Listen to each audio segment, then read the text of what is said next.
Welcome to a Daily Bread Chronicles C2O. I am so glad you are here. This is day 72 of our One Story That Leads to Jesus reading plan. Today we continue in the book of Judges.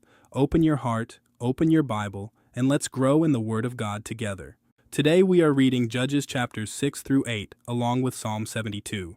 Gideon started hiding in a winepress and ended up leading 300 men to one of the most unlikely victories in military history. God has a habit of finding his heroes in the most unlikely places. Did you know? When the angel of the Lord appeared to Gideon and called him a mighty warrior, Gideon was hiding from the enemy and threshing wheat in secret. God called him by who he was becoming, not by who he currently was. That is how God sees you too. Here is what this means for your life today. God does not call the qualified, he qualifies the called. If you have been telling yourself you are not enough, not ready, or not the right person, Gideon's story is a direct word to you. The strength you need is already in you because the one who lives in you is already mighty. Psalm 72 is a vision of a king whose reign brings justice, peace, and blessing to every corner of the earth. It points us forward to Jesus, the only king whose rule truly has no end. Now here is your question for the comments. What is one area of your life where you need to stop seeing yourself through your own eyes and start seeing yourself through God's? Be honest, we are a safe place here. The Israelites did evil in the eyes of the Lord, and for 7 years he gave them into the hands of the Midianites.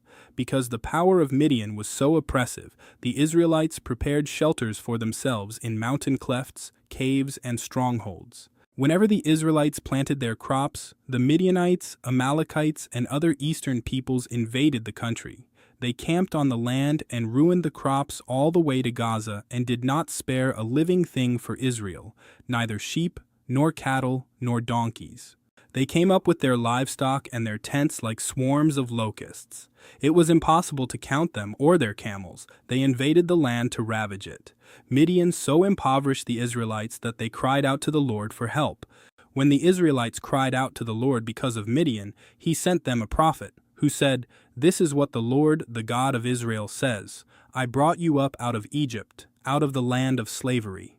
I rescued you from the hand of the Egyptians, and I delivered you from the hand of all your oppressors. I drove them out before you and gave you their land. I said to you, I am the Lord your God. Do not worship the gods of the Amorites, in whose land you live, but you have not listened to me." The angel of the Lord came and sat down under the oak in Ophrah that belonged to Joash the Abiezrite, where his son Gideon was threshing wheat in a winepress to keep it from the Midianites. When the angel of the Lord appeared to Gideon, he said, "The Lord is with you, mighty warrior." "Pardon me, my lord," Gideon replied, "but if the Lord is with us, why has all this happened to us? Where are all his wonders that our ancestors told us about when they said, 'Did not the Lord bring us up out of Egypt?' But now the Lord has abandoned us and given us into the hand of Midian." The Lord turned to him and said, "Go in the strength you have and save Israel out of Midian's hand. Am I not sending you?" "Pardon me, my lord," Gideon replied, "but how can I save Israel? My clan is the weakest in Manasseh, and I am the least in my family." The Lord answered, "I will be with you, and you will strike down all the Midianites, leaving none alive." Gideon replied, "If now I have found favor in your eyes, give me a sign that it is really you talking to me. Please do not go away until I come back and bring my offering and set it before you." And the Lord said, "I will wait until you return." Gideon went inside, prepared a young goat, and from an ephah of flour he made bread without yeast. Putting the meat in a basket and its broth in a pot, he brought them out and offered them to him under the oak. The angel of God said to him, "Take the meat and the unleavened bread, place them on this rock, and pour out the broth." And Gideon did so. Then the angel of the Lord touched the meat and the unleavened bread with the tip of the staff that was in his hand. Fire flared from the rock, consuming the meat and the bread, and the angel of the Lord disappeared. When Gideon realized that it was the angel of the Lord, he exclaimed, "Alas, sovereign Lord, I have seen the angel of the Lord face to face." But the Lord said to him, "Peace, do not be afraid, you are not going to die." So Gideon built an altar to the Lord there and called it, "The Lord is Peace." To this day it stands in Ophrah of the Abiezrites. That same night the Lord said to him, "Take the second bull from your father's herd, the one 7 years old. Tear down your father's altar to Baal and cut down the Asherah pole beside it. Then build a proper kind of altar to the Lord your God on the top of this height. Using the wood of the Asherah pole that you cut down, offer the second bull as a burnt offering." So Gideon took 10 of his servants and did as the Lord told him. But because he was afraid of his family and the townspeople, he did it at night rather than in the daytime. In the morning, when the people of the town got up, there was Baal's altar, demolished, with the Asherah pole beside it cut down, and the second bull sacrificed on the newly built altar. They asked each other, "Who did this?" When they carefully investigated, they were told, "Gideon, son of Joash, did it." The people of the town demanded of Joash, "Bring out your son. He must die, because he has broken down Baal's altar and cut down the Asherah pole beside it." But Joash replied to the hostile crowd around him, "Are you going to plead Baal's cause? Are you trying to save him? Whoever fights for him shall be put to death by morning. If Baal really is a god, he can defend himself when someone breaks down his altar." So because Gideon broke down Baal's altar, they gave him the name Jerub-Baal that day, saying, "Let Baal contend with him." Now, all the Midianites, Amalekites, and other eastern peoples joined forces and crossed over the Jordan and camped in the valley of Jezreel. Then the Spirit of the Lord came on Gideon, and he blew a trumpet, summoning the Abiezrites to follow him. He sent messengers throughout Manasseh, calling them to arms, and also into Asher, Zebulun, and Naphtali, so that they too went up to meet them. Gideon said to God, "If you will save Israel by my hand as you have promised, look, I will place a wool fleece on the threshing floor. If there is dew only on the fleece and all the ground is dry, then I will know that you will save Israel by my hand, as you said." And that is what happened.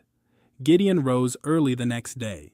He squeezed the fleece and wrung out the dew, a bowlful of water. Then Gideon said to God, "Do not be angry with me. Let me make just one more request. Allow me one more test with the fleece, but this time make the fleece dry and let the ground be covered with dew." That night God did so. Only the fleece was dry. All the ground was covered with dew. Early in the morning, Jerub-Baal, that is Gideon, and all his men camped at the spring of Harod. The camp of Midian was north of them in the valley near the hill of Moreh. The Lord said to Gideon, "You have too many men. I cannot deliver Midian into their hands, or Israel would boast against me. My own strength has saved me. Now announce to the army, anyone who trembles with fear may turn back and leave Mount Gilead." So 22,000 men left, while 10,000 remained. But the Lord said to Gideon, "There are still too many men. Take them down to the water, and I will thin them out for you there. If I say, 'This one shall go with you,' he shall go. But if I say, 'This one shall not go with you,' he shall not go." So Gideon took the men down to the water. There the Lord told him, "Separate those who lap the water with their tongues as a dog laps from those who kneel down to drink." 300 of them drank from cupped hands, lapping like dogs. All the rest got down on their knees to drink. The Lord said to Gideon, "With the 300 men that lapped, I will save you and give the Midianites into your hands. Let all the others go home." So Gideon sent the rest of the Israelites home, but kept the 300, who took over the provisions and trumpets of the others. Now the camp of Midian lay below him in the valley. During that night the Lord said to Gideon, "Get up, go down against the camp, because I am going to give it into your hands. If you are afraid to attack, go down to the camp with your servant Purah and listen to what they are saying. Afterward, you will be encouraged to attack the camp." So he and Purah his servant went down to the outposts of the camp. The Midianites, the Amalekites, and all the other eastern peoples had settled in the valley, thick as locusts. Their camels could no more be counted than the sand on the seashore. Gideon arrived just as a man was telling a friend his dream. "I had a dream," he was saying. A round loaf of barley bread came tumbling into the Midianite camp. It struck the tent with such force that the tent overturned and collapsed. His friend responded, "This can be nothing other than the sword of Gideon son of Joash, the Israelite.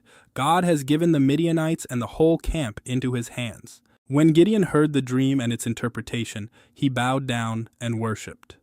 He returned to the camp of Israel and called out, "Get up, the Lord has given the Midianite camp into your hands." Dividing the 300 men into 3 companies, he placed trumpets and empty jars in the hands of all of them, with torches inside. "Watch me," he told them. "Follow my lead. When I get to the edge of the camp, do exactly as I do." When I and all who are with me blow our trumpets, then from all around the camp blow yours and shout, for the Lord and for Gideon." Gideon and the 100 men with him reached the edge of the camp at the beginning of the middle watch. They blew their trumpets and broke the jars that were in their hands. The 3 companies blew the trumpets and smashed the jars. Grasping the torches in their left hands and holding in their right hands the trumpets they were to blow, they shouted, "A sword for the Lord and for Gideon." While each man held his position around the camp, all the Midianites ran, crying out as they fled. When the 300 trumpets sounded, the Lord caused the men throughout the camp to turn on each other with their swords. The army fled to Beth Shittah toward Zererah as far as the border of Abel-Meholah near Tabbath. Israelites from Naphtali, Asher, and all Manasseh were called out, and they pursued the Midianites. Gideon sent messengers throughout the hill country of Ephraim, saying, "Come down against the Midianites and seize the waters of the Jordan ahead of them as far as Beth-barah." So all the men of Ephraim were called out, and they seized the waters of the Jordan as far as Beth-barah. They also captured 2 of the Midianite leaders, Oreb and Zeb. They killed Oreb at the rock of Oreb and Zeb at the winepress of Zeb. They pursued the Midianites and brought the heads of Oreb and Zeb to Gideon, who was by the Jordan. Now the Ephraimites asked Gideon, "Why have you treated us like this? Why didn't you call us when you went to fight Midian?" And they challenged him vigorously. But he answered them, "What have I accomplished compared to you? Aren't the gleanings of Ephraim's grapes better than the full grape harvest of Abiezer? God gave Oreb and Zeb, the Midianite leaders, into your hands. What was I able to do compared to you?" At this, their resentment against him subsided. Gideon and his 300 men, exhausted yet keeping up the pursuit, came to the Jordan and crossed it. He said to the men of Succoth, "Give my troops some bread. They are worn out, and I am still pursuing Zebah and Zalmunna, the kings of Midian." But the officials of Succoth said, "Do you already have the hands of Zebah and Zalmunna in your possession? Why should we give bread to your troops?" Then Gideon replied, "Just for that, when the Lord has given Zebah and Zalmunna into my hand, I will tear your flesh with desert thorns and briars." From there he went up to Peniel and made the same request of them, but they answered as the men of Succoth had. So he said to the men of Peniel, "When I return in triumph, I will tear down this tower." Now Zebah and Zalmunna were in Karkor with a force of about 15,000 men, all that were left of the armies of the eastern peoples. 120,000 swordsmen had fallen. Gideon went up by the route of the nomads east of Nobah and Jogbehah and attacked the unsuspecting army. Zebah and Zalmunna, the 2 kings of Midian, fled, but he pursued them and captured them, routing their entire army. Gideon son of Joash then returned from the battle by the pass of Heres. He caught a young man of Succoth and questioned him, and the young man wrote down for him the names of the 77 officials of Succoth, the elders of the town. Then Gideon came and said to the men of Succoth, "Here are Zebah and Zalmunna, about whom you taunted me by saying, 'Do you already have the hands of Zebah and Zalmunna in your possession? Why should we give bread to your exhausted men?'" He took the elders of the town and taught the men of Succoth a lesson by punishing them with desert thorns and briars. He also pulled down the tower of Peniel and killed the men of the town. Then he asked Zebah and Zalmunna, "What kind of men did you kill at Tabor?" "Men like you," they answered, "each one with the bearing of a prince."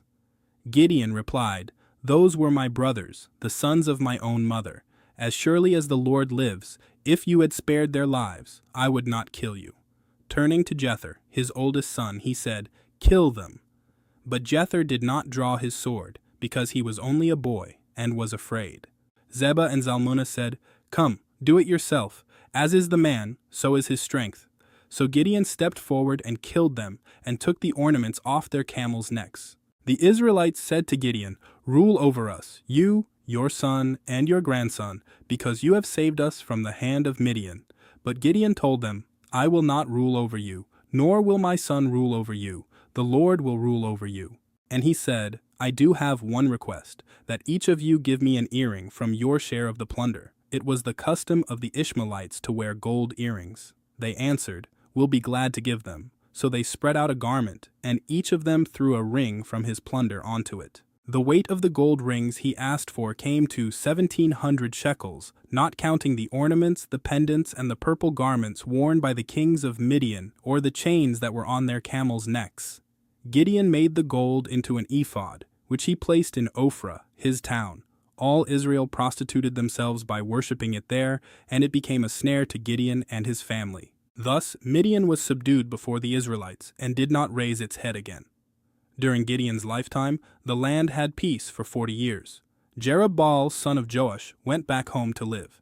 He had 70 sons of his own, for he had many wives.